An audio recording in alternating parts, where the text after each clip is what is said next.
കോതമംഗലം കുട്ടമ്പുഴ ഉരുളൻ തണ്ണിയിൽ കാട്ടാനാക്രമണത്തിൽ ക്ലാച്ചേരി സ്വദേശി എൽദോസ് മരിച്ച സംഭവം വനംവകുപ്പിന്റെ വീഴ്ചയാണെന്ന് കത്തോലിക്ക കോൺഗ്രസ്. വനംവകുപ്പ് മന്ത്രി രാജിവെക്കണമെന്നും കത്തോലിക്ക കോൺഗ്രസ് ആവശ്യപ്പെട്ടു. സർക്കാരിന്റെ അനാസ്ഥയുടെ തെളിവാണിതെന്നും മനുഷ്യജീവന് സംരക്ഷണം നൽകിയില്ലെങ്കിൽ ജനകീയ പ്രക്ഷോഭം സംഘടിപ്പിക്കുമെന്നും ഫാദർ ഫിലിപ്പ് കവിൽ പറഞ്ഞു.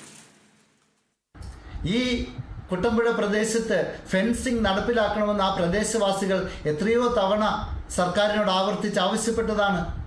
അത് ചെവിക്കൊണ്ടിരുന്നെങ്കിൽ ഇന്ന് ഈ ദുരിതം ഉണ്ടാകുമായിരുന്നില്ല. പ്രിയപ്പെട്ടവരെ, ഓരോ മനുഷ്യജീവൻ ഇവിടെ പൊലിയുമ്പോഴും സർക്കാരിൻ്റെ കെടുകാര്യസ്ഥതയും അനാസ്ഥയുമാണ് ഇവിടെ വെളിച്ചത്ത് വരുന്നത്.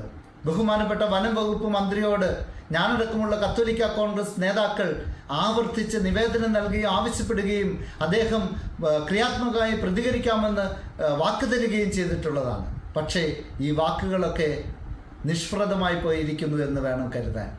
അദ്ദേഹത്തിനോട് എനിക്ക് പറയുവാനുള്ളത്, ബഹുമാനപ്പെട്ട മന്ത്രി, അങ്ങേക്ക് ഈ വകുപ്പ് ഫലപ്രദമായിട്ട് ഭരിക്കുവാൻ സാധിക്കുന്നില്ലെങ്കിൽ അങ്ങ് രാജിവെച്ചൊഴിഞ്ഞ് മറ്റൊരു ആളെ അവിടെ ഇരുത്തുകയാണ് വേണ്ടത്.